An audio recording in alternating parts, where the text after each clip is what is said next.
Tonight on Y News, President Rodrigo Duterte and Russian President Vladimir Putin to hold bilateral talks on defense, security, and trade next week.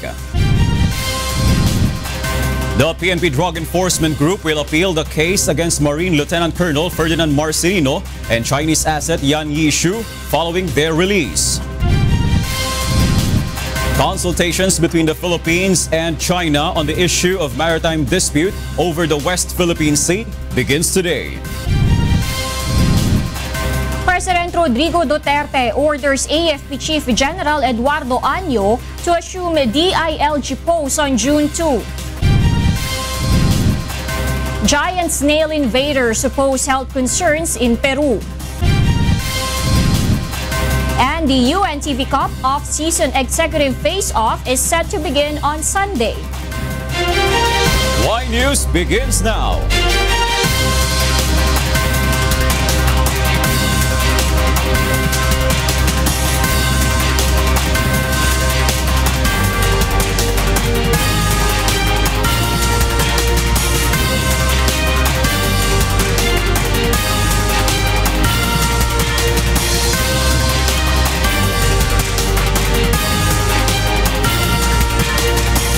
UNTV News and Rescue Command Center. This is Y News.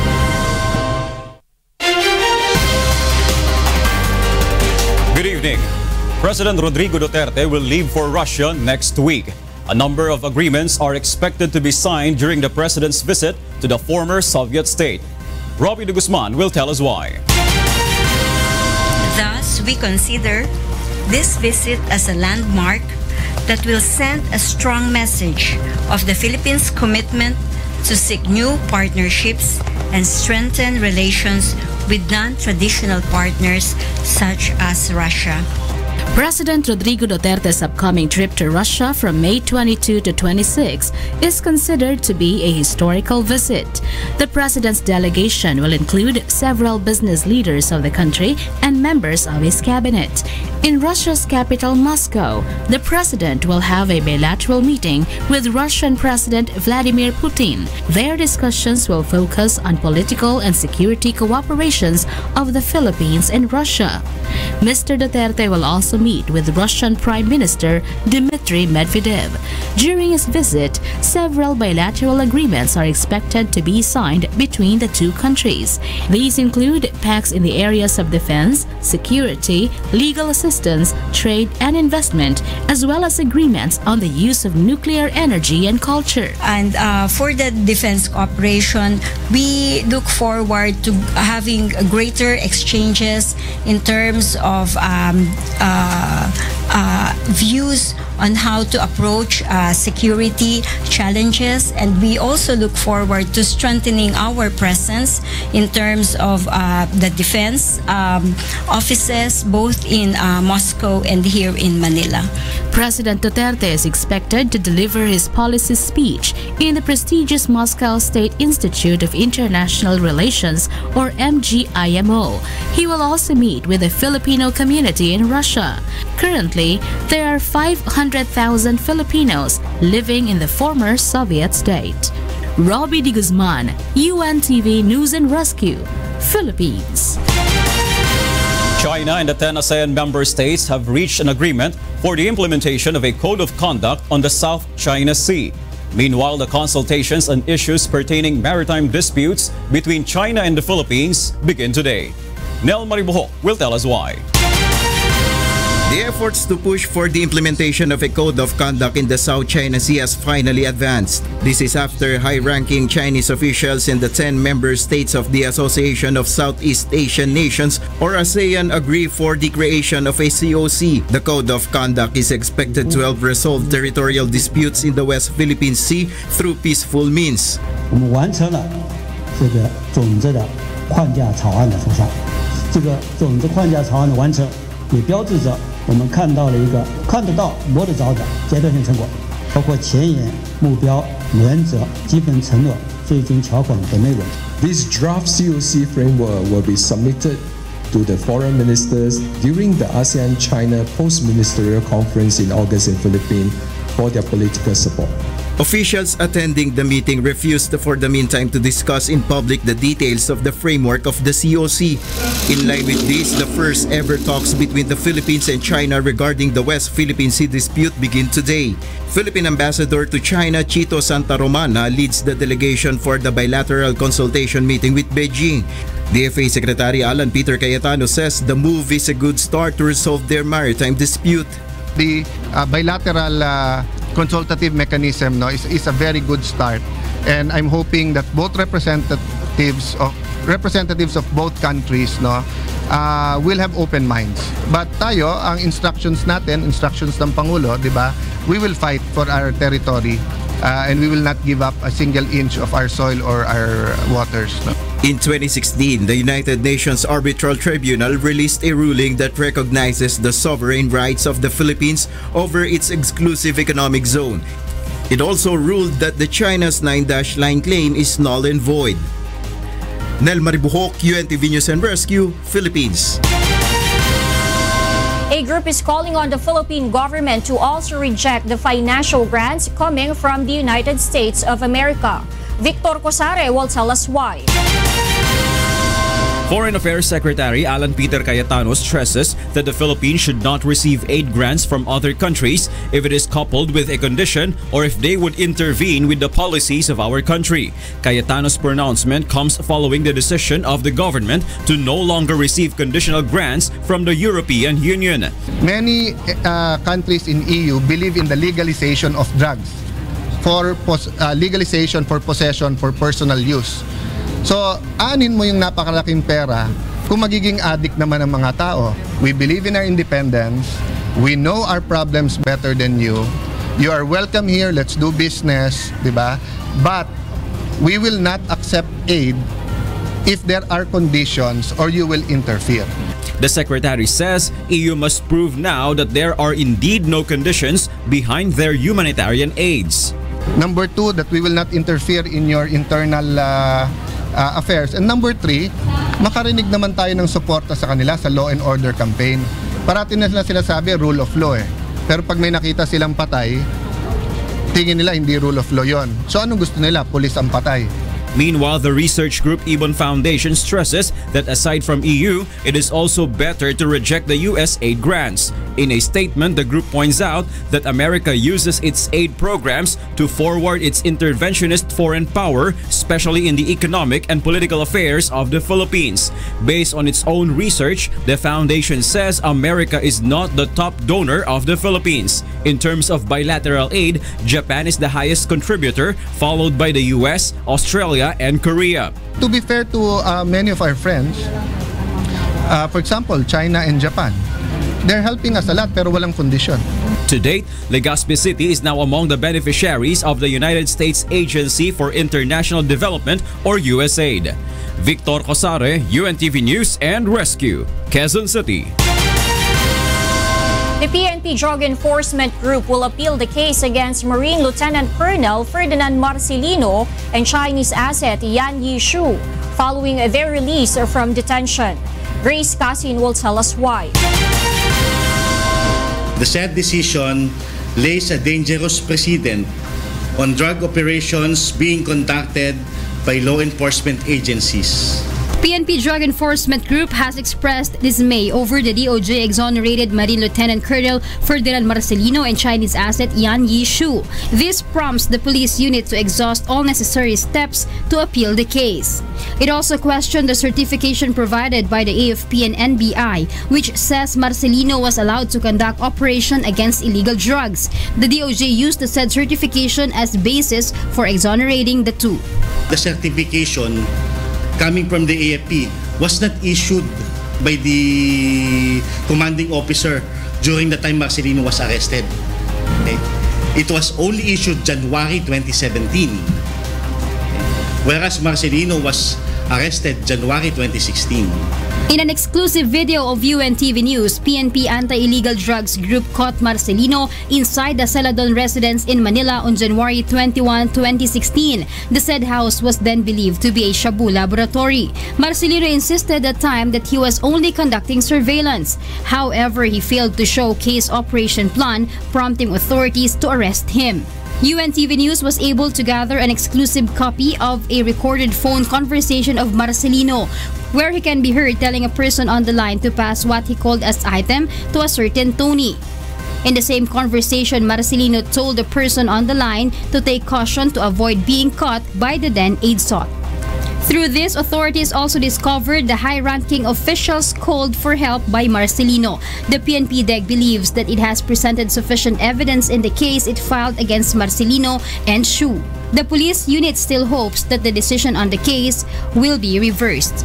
I will just state a fact. 77 kilos of shabu was found, and you and your companion was found at the house where the said shabu was found. If it is not a sufficient evidence, I don't know if there is any other evidence more sufficient than that. PNP DEG has 10 days to submit its motion on the case. Grace Casim, UNTV News and Rescue.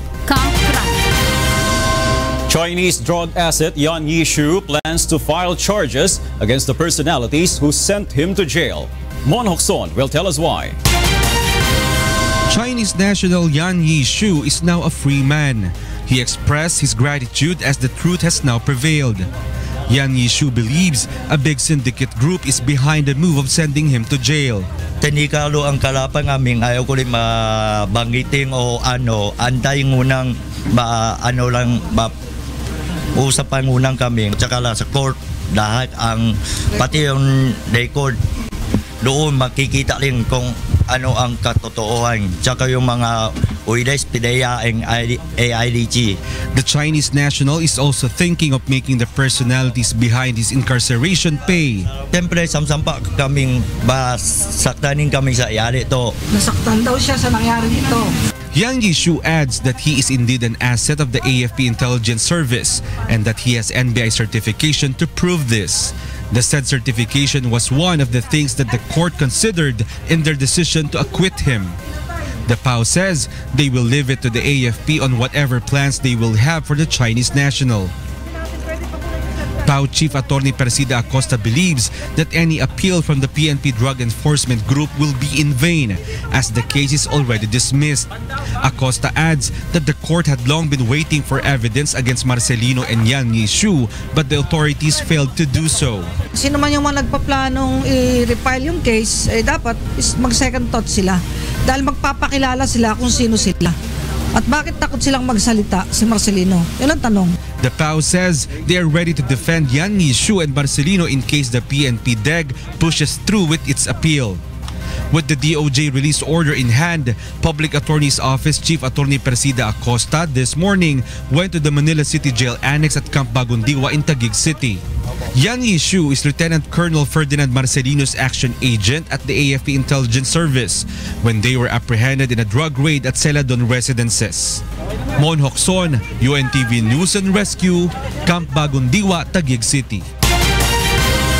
Senator Laila de Lima claims Lieutenant Colonel Ferdinand Marcelino was freed to testify against her and that Janet Napoles is not a reliable witness. Roderick Mendoza will tell us why. Justice Secretary Vitaliano Aguirre confirms that the DOJ is planning to use Lieutenant Colonel Ferdinand Marcelino as a witness against Senator Laila de Lima.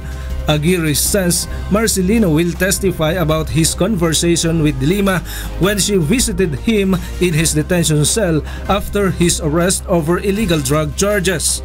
Aguirre adds Marcelino's testimony will support the claim of some believed inmates that de Lima was involved in illicit drug trade. Marcelino will also reveal why Pidea was left out during the series of raids in Bilibid when de Lima was still Justice Secretary.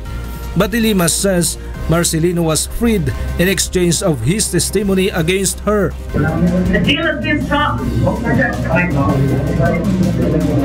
Nakag-testify din siya against me. Sayang. I thought he's a man of honor. I thought he's marunong siya manindigan, matapang. But I hope I'm wrong na despite the pressure, hindi pa rin siya magpapagamit. Marcelino's case was originally dismissed for insufficiency of evidence, but it was filed with the Manila RTC when Aguirre assumed office as Justice Secretary. This Wednesday, the DOJ reversed its own resolution once more and withdrew the case against Marcelino. De Lima also opposes the plan to make Janet Napoles as state witness in the pork barrel scam. De Lima was the Justice Secretary when the PDAF scam was investigated. That's a very dangerous move. That is a very suspicious move again. De Lima adds that Napoles will not qualify as a state witness and that the Ombudsman has the same view. Dati na namin yan. Determined na she's not qualified to be a state witness. Kasi kung qualified siya, dapat noon pa naging state witness na siya. She's not at all reliable. Roderick Mendoza, UNTV News and Rescue, Quezon City. President Rodrigo Duterte gives the go signal for the banning of smoking in public places and enclosed spaces. Joyce Balancho will tell us why. Side street vendor Belduras is worried that her store might lose at least 1,000 pesos of revenue on cigarettes. This is once Executive Order 26 providing for the nationwide smoking ban will be implemented. Sayang din yan pag nawala yung sigarilyo kasi mas malakas yung kita ng sigarilyo kaysa candy. Under the Executive Order 26, cigarette smoking among minors is already prohibited. The EO also does not allow selling of tobacco products at least 100 meters away from schools as well as in public places where students usually go. So kung may pagdududa sila na baka minor yon, ito yung option sila, hinga nila ng ID or kung walang ID at nagdududa sila, mas mabuting wag nang magbenta kesa pagbentahan mo and then later minor pala yung pinagbentahan mo. The DOH, however, clarifies that it does not prohibit smoking entirely as long as it is done in designated smoking areas or DSAs. DSAs can either be an open or closed area inside an establishment or building where there is proper ventilation and is far from non-smokers. It also provides that only one DSA will be allowed per building. While President has already signed the EO, it can only be implemented after the crafting of the Implementing Rules and Regulations or the IRR. New Voice Association of the Philippines, an anti-smoking group, lauds the purpose of the EO. The group also urges the LGUs to put in place stiffer penalties for stricter compliance. Distracted driving ng law ngayon, ang penalty dyan ay umabot ng 50,000 pesos yata, no? Sa laki yun. Cellphone lang na nakapatong sa dashboard mo. How much more kung yung buhay ng tao ang katapat? Siguro pwede nating pantayan ang ganong penalties. While some have expressed concern, others say they are willing to follow the order. As a Filipino citizen, syempre, kailangan mong gawin yung utos ng Pangulo and syempre, kailangan mo ring isipin yung welfare ng kapwa natin, Pilipino. Joyce Balancho, UNTV News and Rescue, Quezon City. The implementation of the Children's Motorcycle Safety Act today gained mixed reactions from the public. Joe Anano will tell us why. Some parents are positive with the implementation of the new law. Maganda yung ganung batas para wala nang madisgrasyang bata. Dapat noon pa yan na sinabatas yan. Maganda naman yun, para sa akin kasi para iwas disgrasya. Pero okay naman yung batas na yun kasi para rin sa motorista yun. But netizens seem not satisfied with its enforcement. Some say small children should still be allowed to ride a motorcycle as long as they wear proper headgear. Others argue that it is cheaper to give their children a ride on motorcycle to school than to pay for a school bus service. The Land Transportation Office said, based on their monitoring, no violation was recorded today.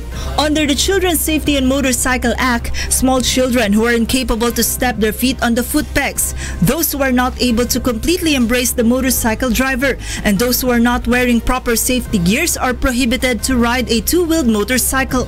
This covers motorists plying on public roads, as well as roads with high volume of vehicles and roads with speed limit not less than 60 kilometers per hour. Ay ipatutupad doon sa mga high volume po ng streets or pampublikong lansangan, may high density of fast-moving vehicles at saka yung mga publikong lansangan na may mga limits na more than 60 kilometers per hour po. Then, LTO explains that a two-wheeled motorcycle is designed only for 1 to 2 passengers. Motorsiklo po ay hindi pang pamilya. Dalawa lang po ang pasahero ng motorsiklo. Yun pong maglo-load more than 2 ay irresponsible po siyang motorista. Ang dinadamay na niya yung kanyang pasahero, magdadamay pa po siya sa ibang mga gumagamit sa lansangan. Meanwhile, exemptions apply on emergency cases or to kids who need immediate medical attention. Based on the 2015 Global Status Report on Road Safety, 53% of deaths in road accidents in the Philippines involve motorcycle riders. LTO appeals to the public to cooperate and understand the importance of the new law, which aims to provide safety for all. Joan Nano, UNTV News and Rescue, Quezon City. Next on Y News. President Rodrigo Duterte orders AFP Chief General Eduardo Año to assume DILG post on June 2. And the Department of Foreign Affairs sets to study measures to fast-track the processing of passports. Y News will be right back.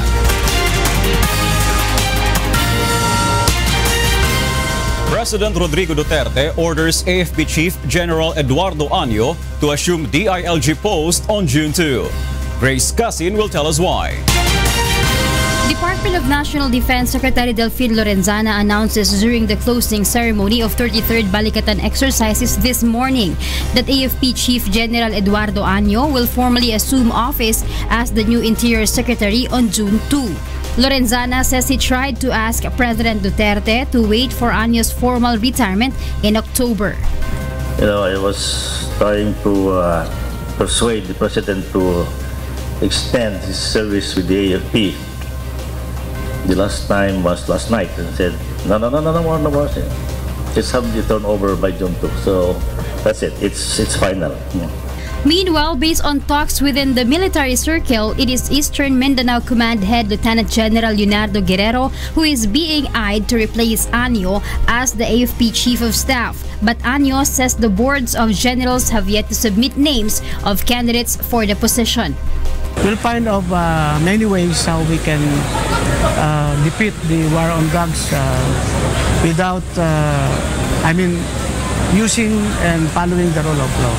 Año says he will focus on war against drugs once he assumes office. Grace Casin, UNTV News and Rescue, Quezon City. Militants held a rally in front of the Department of Environment and Natural Resources or DENR to protest the appointment of Roy Simato as the head of the DENR. Kalikasan People's Network has expressed concern that environmental abuse, like damaging type of mining, might resurface under Simato's watch. The environmental groups call on Simato to take a firm stand in closing down mining companies that violate laws. Kids Globe yung treatment ni Simato, nakakagalit at mukhang balik uli sa dating mapangwasak at anti-environment yung programs ng DNR. Secretary Simato has previously vowed to implement laws protecting the environment and equal treatment of mining companies and stakeholders. The Senate Committee on Agriculture and Food has decided to file a resolution seeking to gather all agencies under the National Food Authority or NFA. Aiko Miguel will tell us why. One of the issues facing the country today is on the supply and importation of rice, especially since the government has begun the implementation of the government-to-private importation scheme of rice. Chair of the Agriculture and Food Committee, Senator Cynthia Villar, says the Senate will hear issues concerning the National Food Authority during session break. I have to hear them. Ano ba yung nagiging problema nila? Dapat i-determine, meron tayong dinidetermine na ilan ba talaga yung i-importin natin every year at what price natin bibilhin yung mga rice ng local farmers. The senator will also seek to clarify the policies under the NFA charter that need amendments. The said inquiry will also look into the proposal to adjust the prices of rice from 17 pesos per kilo and the submission of complaints against rice smugglers based on the confiscations of the Bureau of Customs. Meanwhile, the joint hearing of the Committee on Agriculture and Committee on Agrarian Reform was suspended. The Senate committee has ordered representatives of concerned agencies to attend the next inquiry so they could further explain their proposals on how to fix the system of loans for farmers, fisher folks, and other beneficiaries. Ang cause pa rin ng lack of competitiveness at kahirapan ng ating mga farmers and fisher folks is their inability to access cheap credit. What laws do we need to repeal, to amend, or do we need new laws? You know why? Don't be offended. Huh? Yung paliwanag mo, I mean, forgive me, no? Maybe it's me. Hirap na hirap akong intindihin yun. I must admit to you, no? How much more yung farmer, fisher folk beneficiaries natin, di ba? Aiko Miguel, UNTV News and Rescue, Pasay City. The NBI Cybercrime Division arrested 5 Korean nationals in an exclusive subdivision in Pasig City. Roderick Mendoza will tell us why. In line with the intensified campaign against illegal online gambling, the NBI Cybercrime Division on Tuesday arrested 5 Korean nationals who are allegedly operating illegal online gambling in Valle Verde, Pasig City. The Koreans were identified as Kim Cheon-ji, Yang Il-wan, Yang Won-sup, Kim Jong-yuk, and Kang Moon-kyu.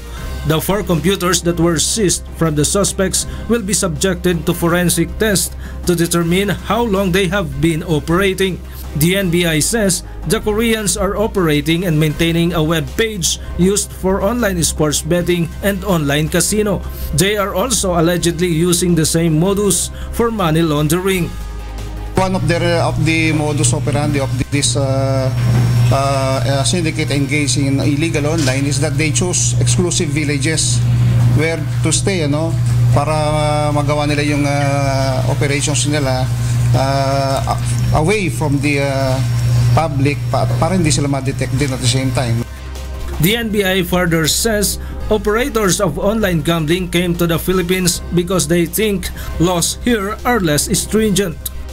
Walang napupuntang tax dito dahil nga hindi itong registered with PAGCOR. Hindi sila na-regulate ng PAGCOR.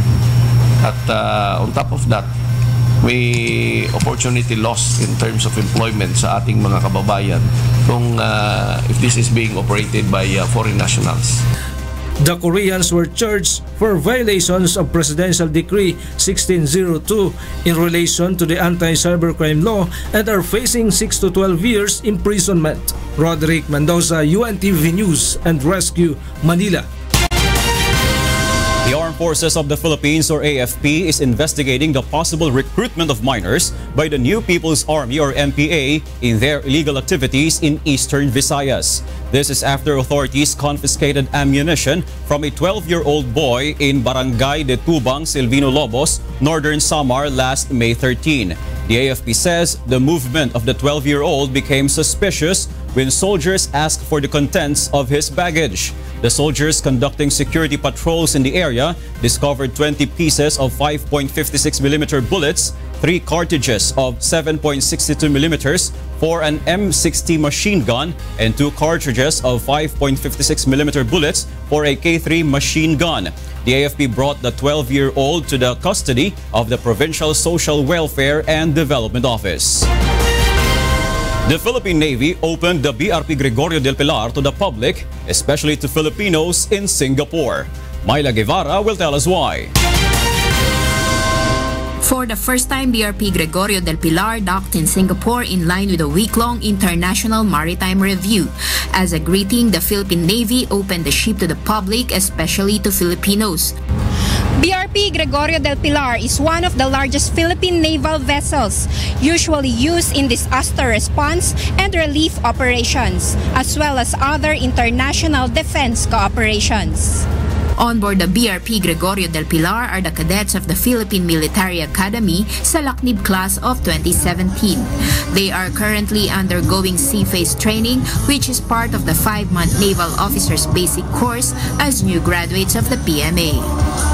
Nakita namin yung different exercises na ginagawa with other naval ships like Canadian warships, Japanese warship. At nakita namin na mahusay din talaga yung mga Pilipino pagdating sa pag-conduct ng mga maneuvers, lalo na sa skills nila, ship handling skills. Nakagain tayo ng maraming knowledge, more on basic knowledge about ship handling and kung ano po yung structures ng barko, tsaka kung ano po yung how to command a ship, kung paano po i-drive yung isang ship. Meanwhile, the Philippine Embassy has expressed support for the Philippine Navy and for their visit, especially to our compatriots here in Singapore. Nais ko pong ipaalam sa ating Philippine Navy na ang mga Pilipino sa Singapore ay nananalig sa kanilang kakayahan, humahanga sa kanila at nagmamalaki na ang Philippine Navy ay nandyan upang pangalagaan ang ating kaligtasan, ang kasiguruhan at kapayapaan. So nakakatulog po tayo ng mahimbing dahil sa Philippine Navy. Sa Philippine Navy, maraming salamat po sa inyong lahat. Amin hong gustong i-promise sa inyo that the Philippine Navy will always be true to its mandate of trying to protect and defend the maritime territory of our country. Myla Guevara, UNTV News and Rescue, Singapore. The Department of Foreign Affairs, or DFA, is looking into how to hasten the process of releasing passports. DFA Secretary Alan Peter Cayetano says he wants to lessen the period of passport processing that usually takes 1 to 2 months. The newly appointed secretary also plans to install one-stop booths of government agencies included in the requirements for passport application in DFA consular offices. The Senate and the House just passed the 10-year validity of the passport. So we're going to have to produce passports that are more resilient, mas maganda yung materials para tumagal ng 10 years, and maybe more pages, no? Several media groups in Nueva Ecija held discussions regarding several provisions in the Freedom of Information and Presidential Task Force on Media Security. Ray Pelayo will tell us why. More than 20 media practitioners participated in a seminar regarding the Presidential Task Force on Media Security and Freedom of Information in Cabanatuan City, Nueva Ecija yesterday. In the seminar, the media practitioners discussed the provisions of the Freedom of Information in accordance with Executive Order No. 2, Series of 2016, signed by President Rodrigo Duterte. Under the said order, all Filipino taxpayers are entitled to access any information from the government. Yung mga bagay na nagre-resonate o may konteksto sa buhay nila ngayon, yun yung mga impormasyon na hinihingi nila. Katulad ng mga information related sa necessities ng tao. Katulad ng food, shelter, yan. Nahingi din nila yan. Likewise, all government agencies are also required to provide the requested information within 15 days. Among the information the government cannot provide include those covered by executive privilege, national security, law enforcement and protection of public and personal safety, and several others. The Freedom of Information or FOI program aims to provide transparency and accountability and ensure the protection of every Filipino family. Meanwhile, the seminar also tackled in the provisions entailed in the Presidential Task Force on Media Security. So, habang ikaw ay hukay ng katotohanan, magagalit sa'yo, nandito yung assurance naman, nandito yung task force, no? To protect media workers. Yun ang kahalagahan ng dalawa na yan. Yusek Egco says the order also aims to focus on media killings and harassment on working places. Nakatutuwa para sa aming pakiramdam na mga member ng Nueva Ecija Aurora Energy Press Corps sapagkat ang magandang araw, sabi po ng ating Yusek, ito ay maipalaganap sa mga media. We're very satisfied and overwhelmed with the result ng ating po naging seminar with the Office of the President's Presidential Task Force on Media Security. Ray Pelayo, UNTV News and Rescue, Philippines. The Hot Dogs will go center stage in a one-of-a-kind concert tomorrow in California. Marie Peñaranda will tell us why. The Hot Dogs is a Filipino pop and rock and roll band that topped the Filipino charts in the 70s to the early 80s. They made their entrance to the Filipino music scene during that time when disco music is in the height of popularity. popularizes the kind of music that's truly for the masses, with hit songs Ani Batong Bakal, Bongga Kaday, Bongga Kaday, Bongga Kaday, Sinigang, Sinigang, Sinigang ang ulam. and the immortal Manila that translates human emotions and realities of the Filipino life light, happy and welcoming despite the daily struggles. For this year, the group has been busy in their world concert tour, and here in California, they will be in their third tomorrow at Van Nuys. The concert is entitled The Best of Manila Sound, which speaks for the lineup of songs with a twist. We're going to be doing a different concert in the sense it's going to be entertaining everybody from song 1 to song 25. Brothers Denny and Rene are the only remaining members from the original 7, but despite being with a new breed of singers, Rene has this to say.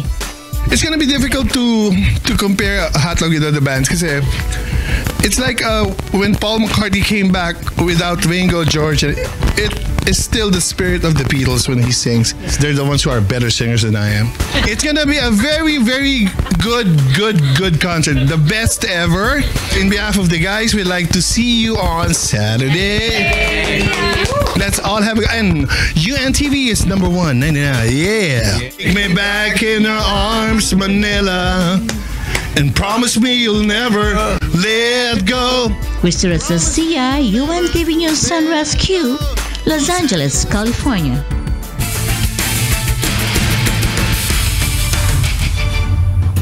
The UNTV Cup off-season executive face-off kicks off on Sunday at the Pasig City Sports Center. Teams will battle on the hard court based on the result of a drawlets. Bernard Daddies will tell us why.